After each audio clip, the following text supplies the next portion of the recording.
Hello students, नमस्कार। मैं राजेश आप सभी का एक बार फिर अपने यूट्यूब चैनल गुरुजी ज्ञान गंगा में स्वागत करता हूं। फ्रेंड्स, आज की वीडियो जीके जीएस में हिंदी व्याकरण के 30 महत्वपूर्ण प्रश्नों को शामिल किया गया है, जो सभी परीक्षाओं के लिए बहुत ही महत्वपूर्ण है। तो प्लीज़ आप सबसे रिक्वेस्ट है कि वीडियो को पूरा अंत तक देखें तथा चैनल पर नए हो तो प्लीज़ चैनल को सब्सक्राइब कर वीडियो को लाइक कर दें तथा बेल आइकन को प्रेस कर दें, जिससे हमारी आने वाली सभी वीडियो आपको सबसे पहले मिल सके। तो आइए शुरुआत करते हैं आज की वीडियो और देखते हैं आज का पहला क्वेश्चन। आज का पहला क्वेश्चन है, भारतीय संविधान के किस अनुच्छेद में राजभाषा संबंधी प्रावधानों का उल्लेख है? ए 343 से 351 तक, बी 434 से 315 तक, सी 443 से 135 तक, या फिर डी 334 से 153 तक। इसका राइट आंसर है ए 343 से 351 तक। 343 से 351 तक के अनुच्छेद में हिंदी भाषा का उल्लेख है। अगला क्वेश्चन है, दक्षिण भारत हिंदी प्रचार सभा का मुख्यालय कहाँ पर स्थित है? दक्षिण भारत हिंदी प्रचार सभा का मुख्यालय कहाँ पर स्थित है? ए हैदराबाद में, बी बेंगलोर में, सी चेन्नई में, या फिर डी मैसूर में। इसका राइट आंसर है सी चेन्नई में। दक्षिण भारत में हिंदी प्रचार का मुख्यालय चेन्नई में है। अगला क्वेश्चन है, भारतीय संविधान की 8वीं अनुसूची में शामिल भाषाओं की संख्या कितनी है? भारतीय संविधान की 8वीं अनुसूची तक कितनी भाषाओं की संख्या है? ए 14, बी 15, सी 18, या फिर डी 22। इसका राइट आंसर है डी 22। भारतीय संविधान की 8वीं अनुसूची में 22 भाषाओं का जिक्र है। अगला क्वेश्चन है, हिंदी खड़ी बोली किस अपभ्रंश से विकसित हुई है? हिंदी खड़ी बोली किस अपभ्रंश से विकसित हुई है? ए मागधी, बी अर्धमागधी, सी सौरसेनी, या फिर डी संस्कृत। इसका राइट आंसर है सी सौरसेनी। हिंदी खड़ी बोली सौरसेनी की अपभ्रंश है।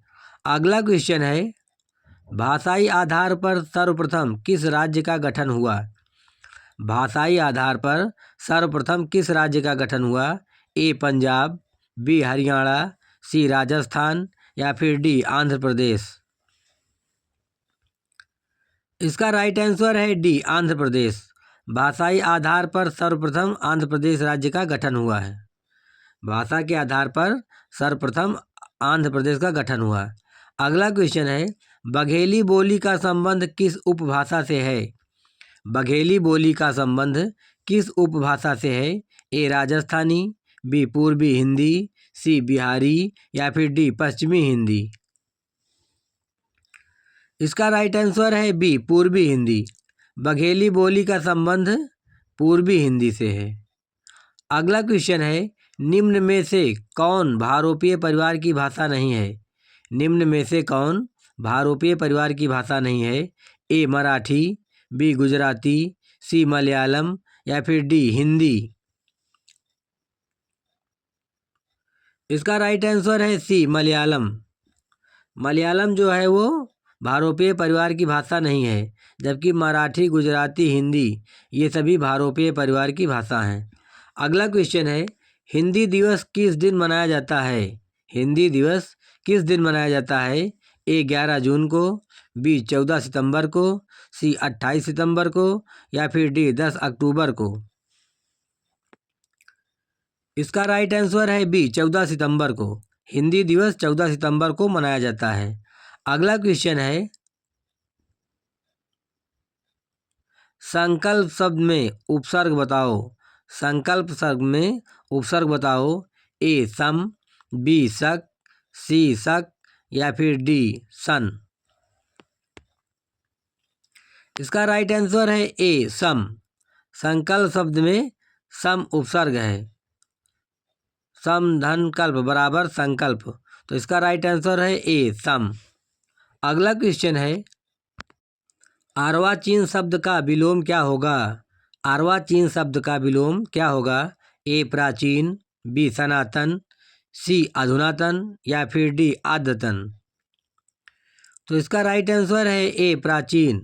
अर्वाचीन शब्द का विलोम प्राचीन होगा और प्राचीन शब्द का विलोम अर्वाचीन होगा। अगला क्वेश्चन है, निम्न में से पुल्लिंग शब्द का चयन कीजिए। निम्न में से पुल्लिंग शब्द का चयन कीजिए। ए लिखावट, बी पखावत, सी मंझधार या फिर डी पहिया।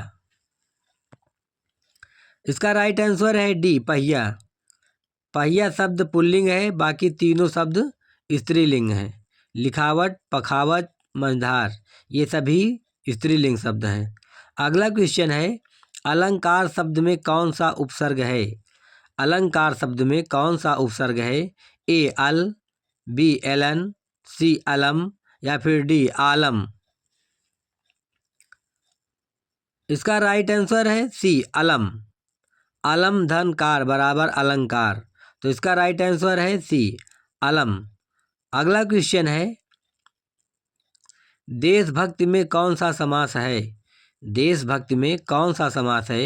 ए द्वंद्व समास, बी द्विगु समास, सी तत्पुरुष समास या फिर डी कर्मधारय समास। इसका राइट आंसर है सी तत्पुरुष समास। देश के लिए भक्ति, देशभक्ति, तो यहाँ पर चतुर्थी तत्पुरुष है, तो इसका राइट आंसर है सी।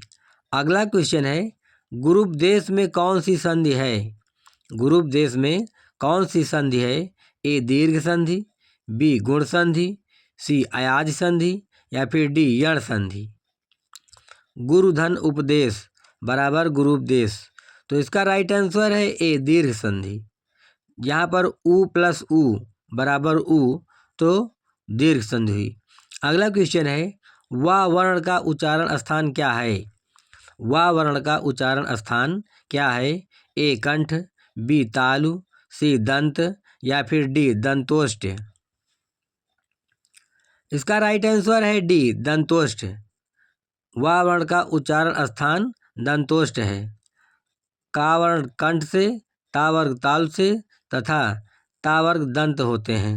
अगला क्वेश्चन है, नदी शब्द में कौन सा वचन है। नदी शब्द में कौन सा वचन है। ए एक वचन, बी द्विवचन, सी बहुवचन या फिर डी एक वचन और बहुवचन दोनों। इसका राइट आंसर है ए एक वचन। नदी शब्द में एक वचन होता है। नदी शब्द जो है वो एक वचन है। अगला क्वेश्चन है, पर्यंत शब्द में कौन सा उपसर्ग है। पर्यंत शब्द में कौन सा उपसर्ग है। ए परि, बी पर, सी प्र या फिर डी परा। परिधन अंत बराबर पर्यंत, तो इसका राइट आंसर है ए परि। परि जो है वो पर्यंत शब्द में उपसर्ग है और अंत जो है वो शब्द है। अगला क्वेश्चन है, हिंदी में स्पर्श व्यंजनों की संख्या कितनी है।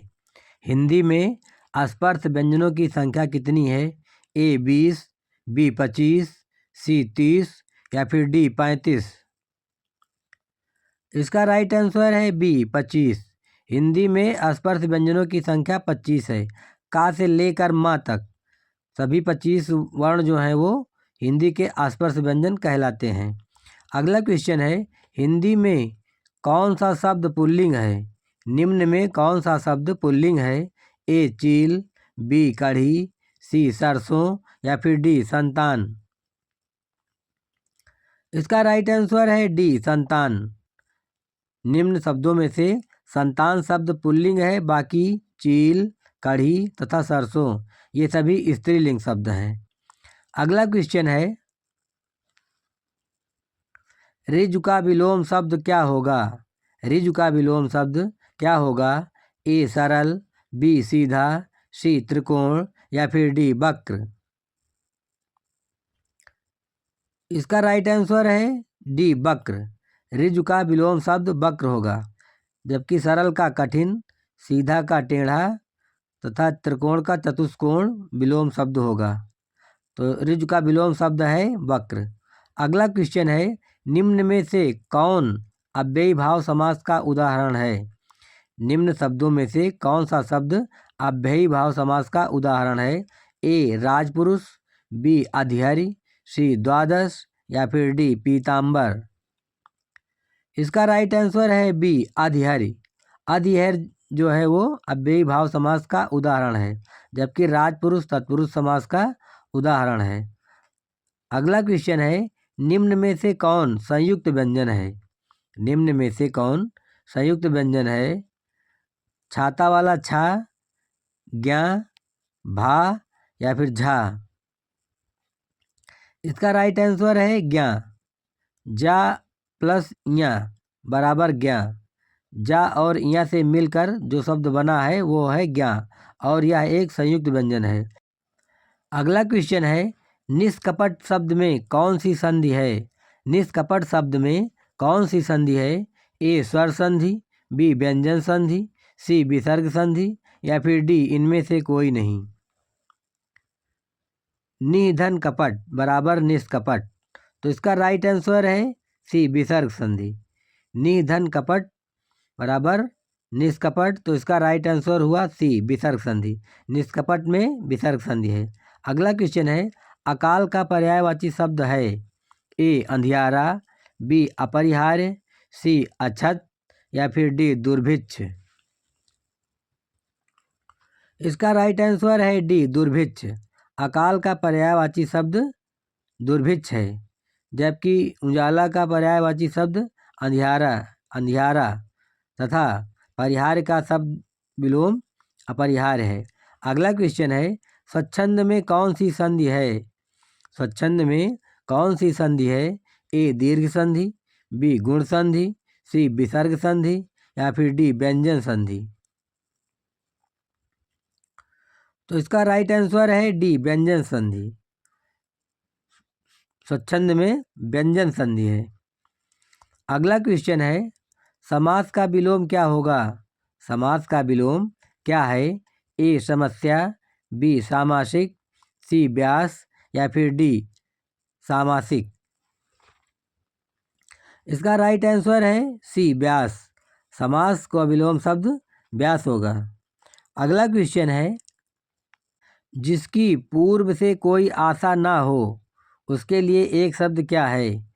जिसकी पूर्व से कोई आशा ना हो उसके लिए एक शब्द निम्न में से क्या है? अपरिमेय, प्रत्याशा, अनाहूत या फिर डी अप्रत्याशित।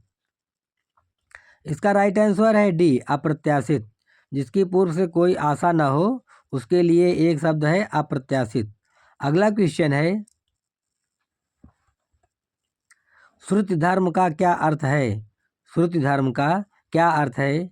ए हिंदू धर्म, बी जैन धर्म, सी मुस्लिम धर्म या फिर डी वैदिक धर्म। इसका राइट आंसर है डी वैदिक धर्म। श्रुति धर्म का अर्थ होता है वैदिक धर्म। बाकी हिंदू धर्म, जैन धर्म, मुस्लिम धर्म ये सब सामाजिक धर्म है, और श्रुति धर्म का अर्थ है वैदिक धर्म।